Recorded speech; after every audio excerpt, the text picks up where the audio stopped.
Estamos con muchos avisos y yo creo que esto nos mantiene siempre atentos referente a todo lo que Dios está haciendo en nuestra vida. Así que te invitamos a que tú sigas esta información, la tienes escrita ahora en el boletín, de tal manera que si lo atiendes, nunca te vas a perder ninguna actividad. ¿Por qué no le damos un fuerte aplauso al Señor en esta mañana? Gracias a Dios.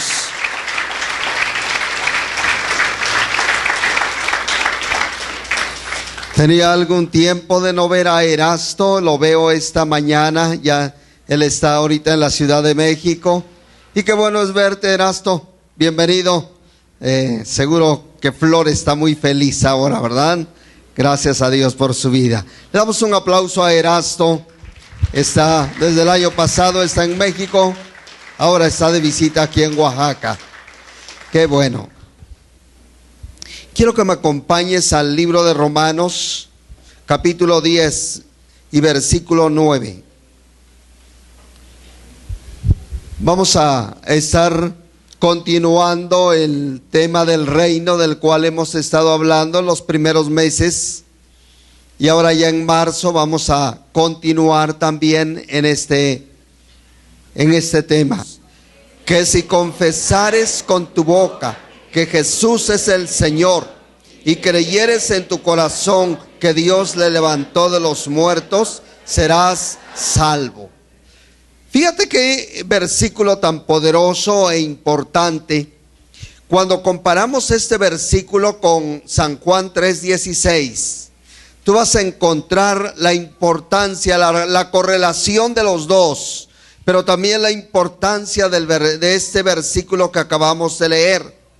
San Juan 3:16 nos está hablando del amor de Dios y dice: de tal manera amó Dios al mundo que dio a su Hijo unigénito, para que todo aquel que en él cree no se pierda, mas tenga vida eterna.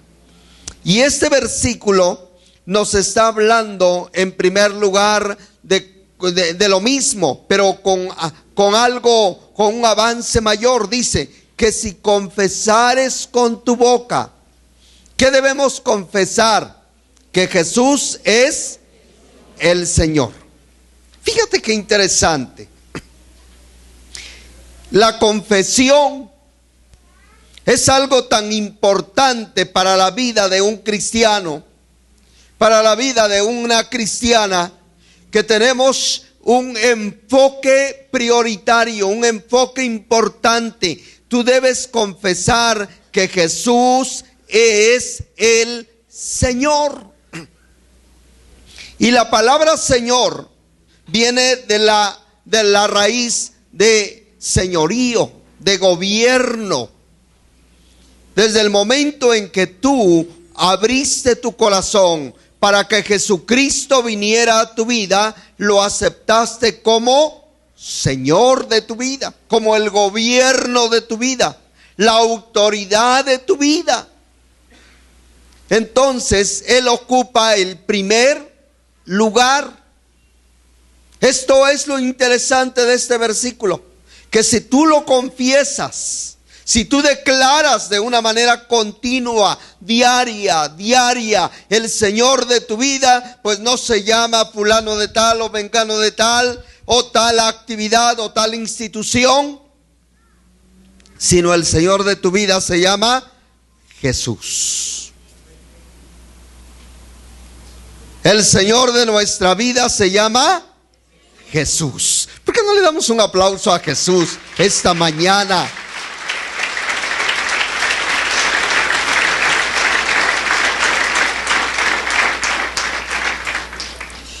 Si confiesas que Jesús es el Señor, segunda parte, y creyeres en tu corazón que Dios le levantó de los muertos. La segunda parte es que tú tienes que creer que el Señor de tu vida no es un nombre, no está en un sepulcro, no fue algo que existió y hoy no existe, sino es algo real, que Dios le levantó de los muertos, que ese Señor es alguien que está vivo, tiene una realidad universal, una realidad histórica, pero también una realidad en tu vida. Que Dios le levantó de los muertos. Si tú haces estas dos cosas, ¿cuál es el resultado? Serás salvo. Entonces, yo quiero hablarte en esta mañana de algo muy importante, una palabra, la palabra Señor, la importancia de tener a Jesús como Señor.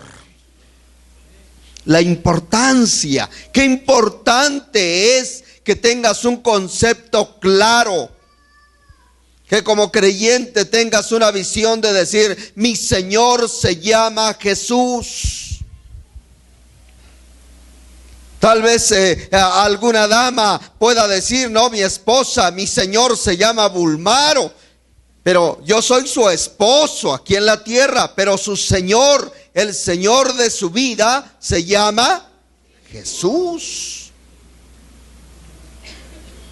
Y yo quiero hablarte de esa importancia, porque cuando nosotros logramos ubicar en primer lugar a nuestro Señor Jesucristo en nuestra vida, muchas cosas van a estar cambiando. Usted se va a dar cuenta sencillamente que su vida tiene una dimensión mayor, tiene un enfoque celestial, está en esta tierra, sí, pero usted está viviendo de acuerdo a las leyes del Señor de su vida. En el Evangelio de San Lucas, capítulo 9, versículo 23.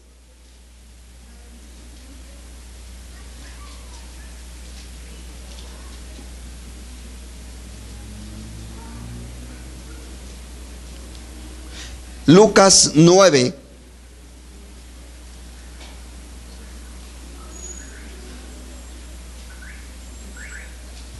nos dice, y decía a todos, fíjese, yo creo que vamos a comenzar a entender muchas de las expresiones de Jesús. Dice, y decía a todos, si alguno quiere venir en pos de mí, ¿qué debe hacer?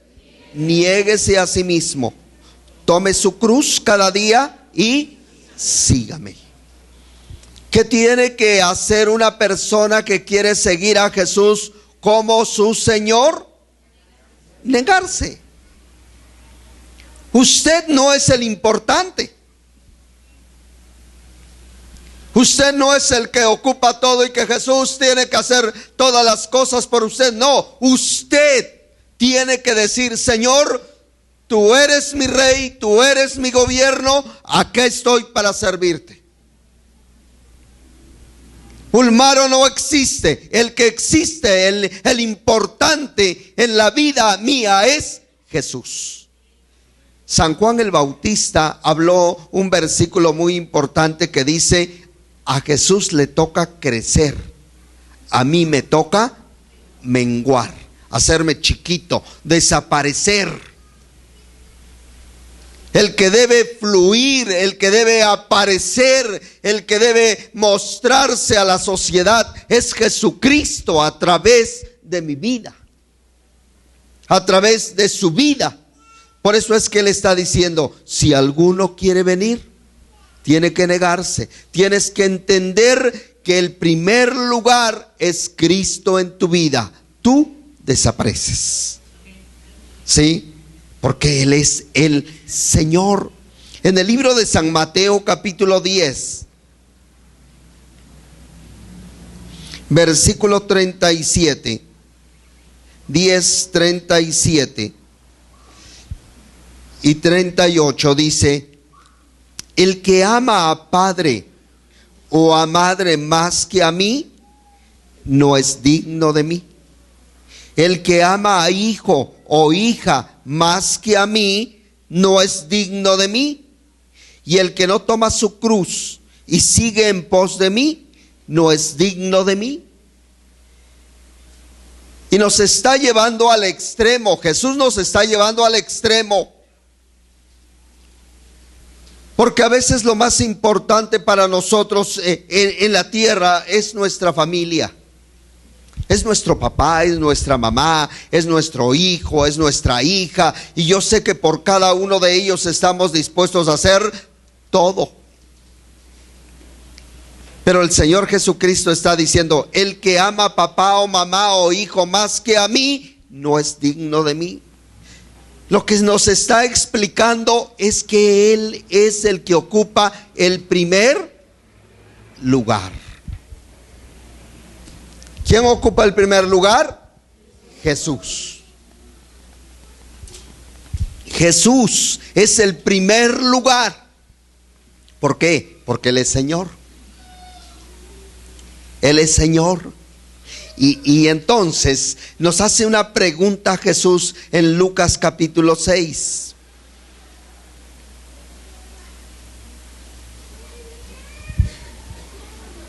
En este capítulo 6 del Evangelio de San Lucas, en el versículo 46.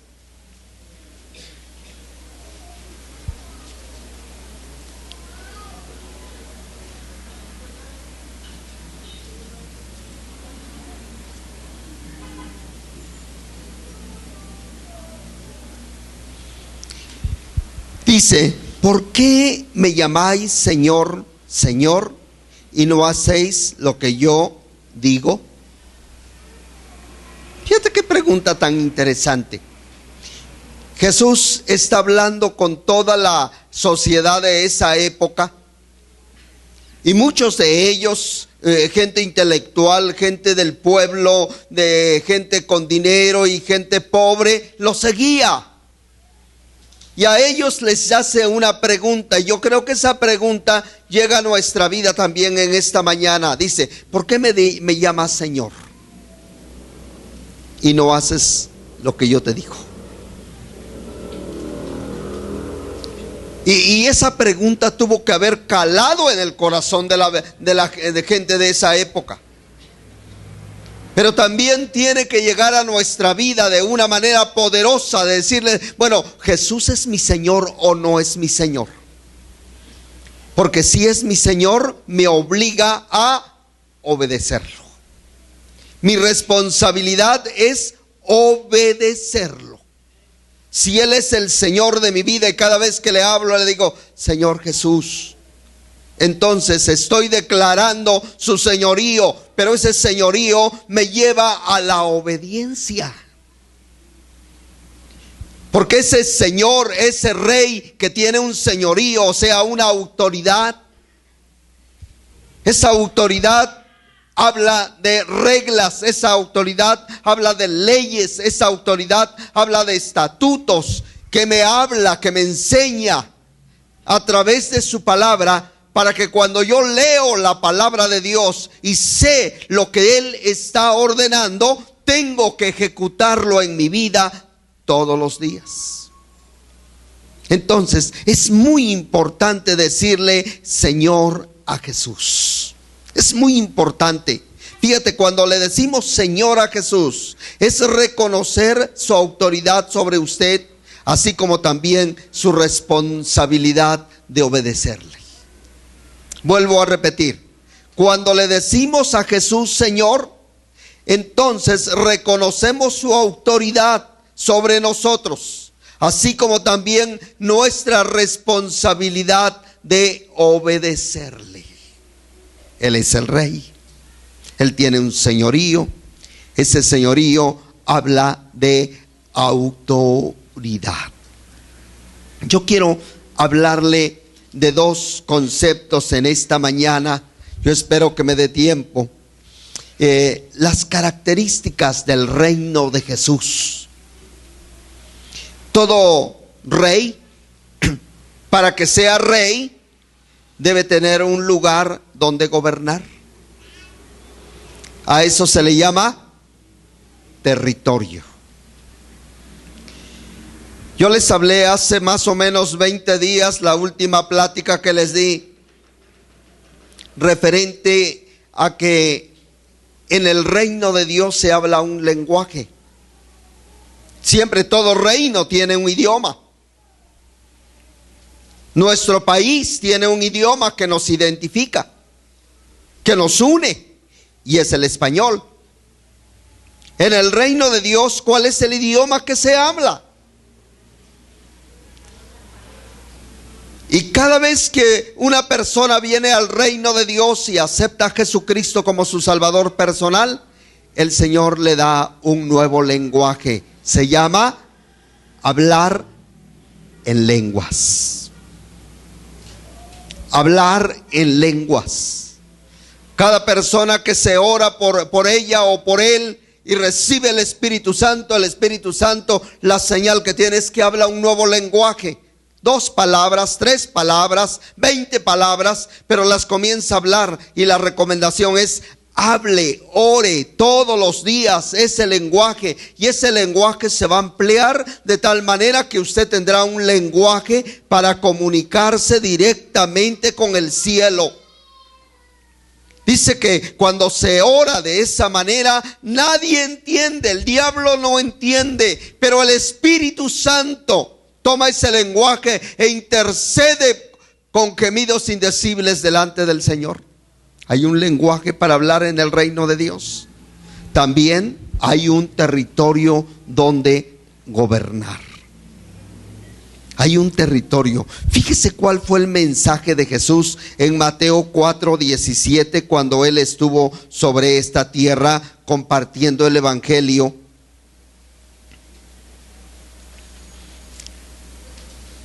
Dice: desde entonces Jesús comenzó a predicar y a decir: arrepentíos, porque el reino de los cielos se ha acercado. El Señor Jesús estaba hablándonos de cómo los seres humanos tenemos que comenzar a cambiar nuestros patrones de conducta, de pensamientos, porque la palabra arrepentimiento está hablando de un cambio.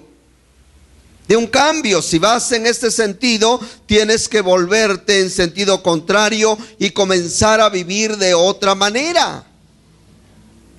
¿Sí? Todas las estructuras que traías y no están correctas a la luz de la palabra de Dios, tienes que cambiarlas. Deben ser quitadas.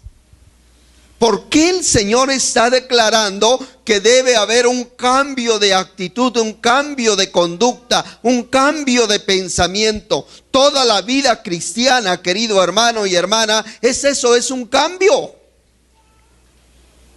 Cada vez que tú lees la Biblia, siempre vas a cambiar. ¿Cuánto trabajo y oposición hay para que la gente pueda leer la Biblia? Usted lo escucha cada semana o 2 veces a la semana acá en la iglesia, y si usted escucha alguna conferencia, le hablan: lea su Biblia, lea su Biblia. Y sin embargo, ¿qué hace la mayoría? No lee la Biblia. ¿Cuándo lee la Biblia? Cuando viene a la iglesia. Y aquí la carga, y algunos ya ni la cargan porque aparece en la pantalla. Pero no lee la Biblia. Y eso es un ataque satánico. Es Satanás el que quiere mantenerlo en la ignorancia de que usted no cambie. Porque la persona que lee la Biblia es una persona que cambia. Es lo que Jesús dijo: cambien, arrepiéntanse. ¿Por qué? Porque el reino de los cielos. Fíjese qué mensaje tan poderoso. El reino de los cielos se ha acercado. Pero usted tiene que aprender cómo funciona el reino. Si aprendemos cómo funciona el reino, entonces vamos a vivir en esa dimensión del reino de Dios. Bajo el señorío de Jesús, bajo la autoridad de Jesús. Y mire, ¿qué fue lo primero que creó Dios para poder poner al hombre sobre la tierra? Un territorio. Tierra. Lo primero que Él creó fue el territorio. Porque todo país, todo reino tiene un territorio. Génesis 1:1 nos dice: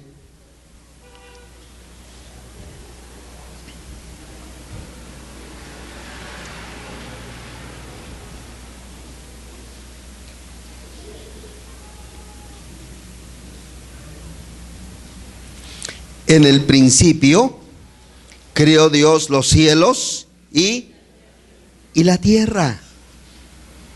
Él iba a crear a un ser humano, pero lo iba a poner sobre un lugar especial. Y ese lugar especial es la tierra. Le da un territorio. Él crea los cielos. ¿Dónde está la habitación de Dios?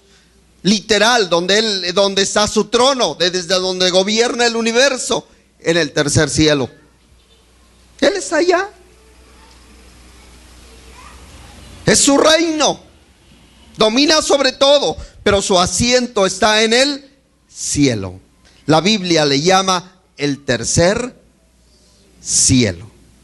Pero el hombre, ¿dónde iba a estar? En un planeta que se le llama tierra. Por eso dice que creó los cielos y luego creó la tierra. Y ya cuando tenía el territorio, entonces lo creó a él. Dice el versículo 26 de este capítulo 1.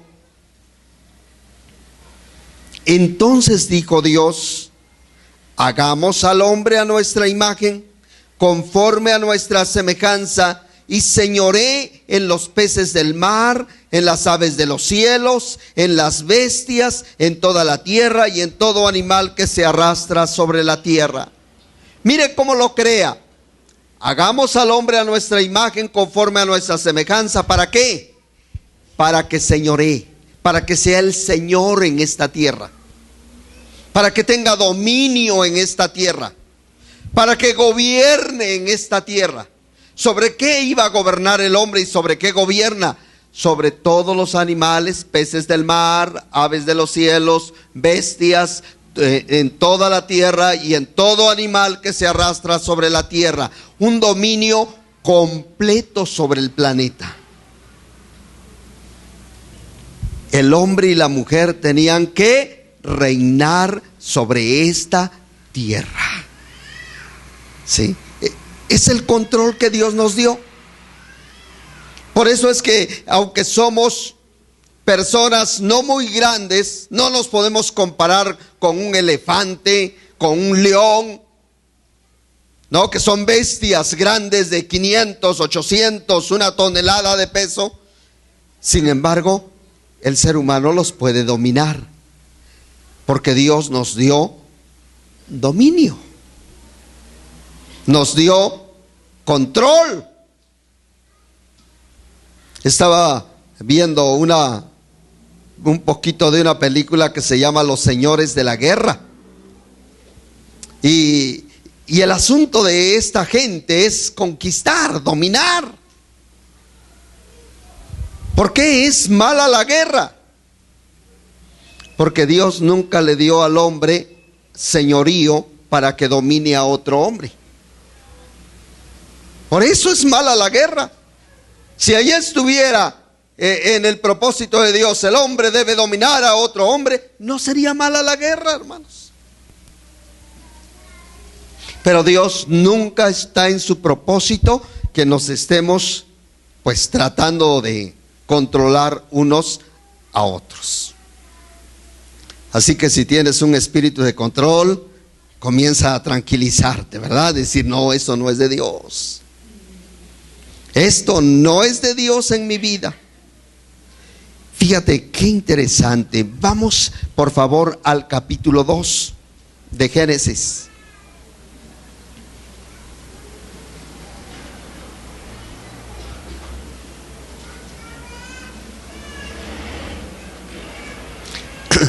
¿Qué es lo que le da Dios al hombre después de crearlo? Territorio. Miren el capítulo 2, versículo 7.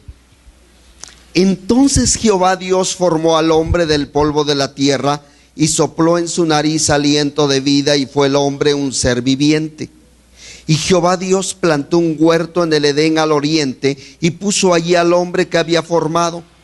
Y Jehová Dios hizo nacer de la tierra todo árbol delicioso a la vista, bueno para comer, también el árbol de vida en medio del huerto y el árbol de la ciencia del bien y del mal. Y salía de Edén un río para regar el huerto, y de allí se repartía en 4 brazos. El nombre del uno era Pisón. Este es el que rodea toda la tierra de Ávila, donde hay oro, y el oro de aquella tierra es bueno. Hay allí también bedelio y ónice. El nombre del segundo río es Gihón. Este es el que rodea toda la tierra de Cus. Y el nombre del tercer río es Gidequel. Este es el que va al oriente de Asiria. Y el cuarto río es el Éufrates. Tomó pues Jehová Dios al hombre, ¿y qué? Y lo puso en el huerto de Edén para que lo labrara y lo guardase. ¿Se da cuenta cómo lo primero que le da Dios al hombre es qué? Territorio. ¿Qué le da? Territorio. Es que tiene que tener un lugar para reinar. Para que haya un reino, tiene que haber territorio. ¿Se ha dado cuenta cómo toda mujer que se casa, qué cosa es lo que quiere? Su casa. Exacto. Siempre dicen, bueno, ya nos vamos a casar. ¿A dónde me vas a llevar a vivir? Pues mira, vamos a rentar un departamentito y vamos por allí junto a mi mamá no, dice, yo quiero mi casa. Yo quiero mi territorio. ¿Dónde voy a mandar? Por favor, no se ofendan los que vivan con su mamá o su papá. Pero ¿sabe por qué hay problemas? Porque los juntan y allí papá y mamá son cabeza. Se viene un nuevo matrimonio y quiere ser cabeza, y entonces ahí está y hay 4 cabezas. Con sabiduría, ¿qué cosa tienen que hacer? Ahí estás. Por lo pronto aquí levanto una palmera y no nos vemos. ¿Sí? Porque tiene que haber independencia. Fíjese bien, ¿qué le dio Dios al hombre? Territorio. A ver, repitan conmigo, ¿qué le dio? Muy bien. Cuando pecó, ¿qué fue lo que le quitó? Territorio. Cuando el hombre pecó y la mujer pecó, lo primero que hizo Dios, dijo, fuera de acá. Ya no tienen que estar acá. Dice el capítulo 3. Quiero leerle los últimos versículos. Dice, y lo sacó Jehová del huerto, versículo 23. Y lo sacó Jehová del huerto de Edén para que labrase la tierra de que fue tomado. Echó pues fuera al hombre y puso al oriente del huerto de Edén querubines y una espada encendida que se revolvía por todos lados para guardar el camino del árbol de la vida. Lo sacó. Le había dado un territorio donde tenía todo, porque tenía casa, tenía comida, tenía trabajo, tenía todo lo que necesitaba en su territorio para que fuera rey. Pero perdió el reino. Y cuando alguien pierde el reino, ya no tiene territorio.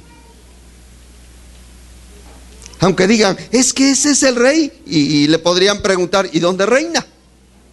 No, pues en tal parte. ¿Y por qué no está en su reino? Ya lo sacaron. Entonces, ¿qué fue lo que sucedió con Adán? Perdió el reino. Lo entregó a otro ser que le conocemos con diferentes nombres, pero le voy a decir uno solamente hoy en esta mañana. Se lo entregó al chamuco.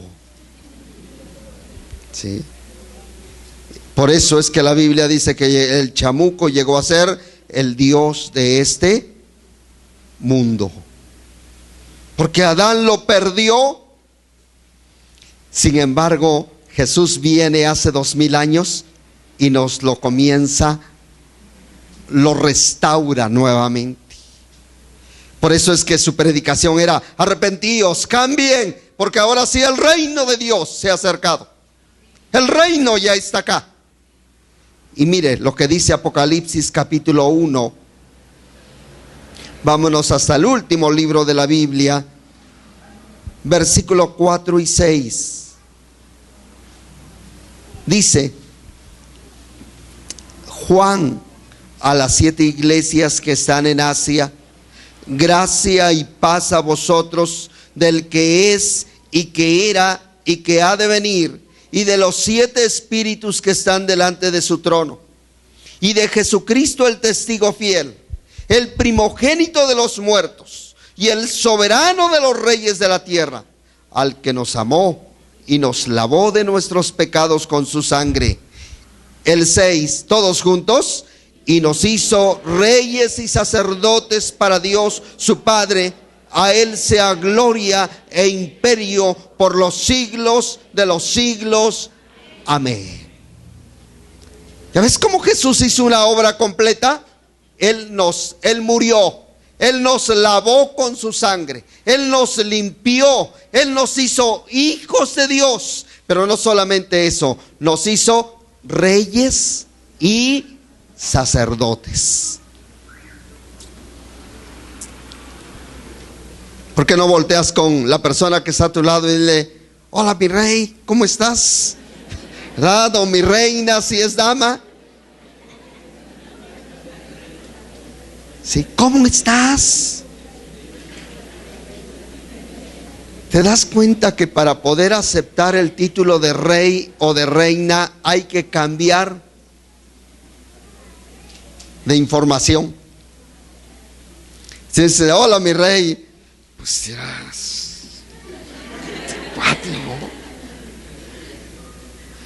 estuve sentado un ratito hace unos días en la Alameda, allá en México. Está bonita esa, la dejaron muy bonita. Y estaban 2 muchachos al lado de la banca donde yo estaba, platicando también. Ahí estaba yo con mi esposa, cuando de repente volteamos, pues ya estaban besándose, ¿no? Qué chistoso, qué desperdicio, ¿no? Al ratito ya se levantaron chachotes como de unos 80, dándose unos abrazos de apapacho tremendos. Y en unos cuantos minutos estuvimos contando, a ver cuántas parejas vemos así.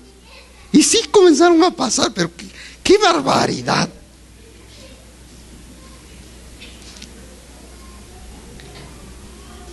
El asunto es, hermanos, cuando se comienzan a romper las leyes del reino, se ven todas esas alteraciones que hay. Porque en el reino de Dios tiene que haber cambios de estructuras mentales. No me vaya a tomar como una persona que censura la conducta de todos, no, porque yo sé que Dios los puede cambiar. Eso es lo que es el reino de Dios.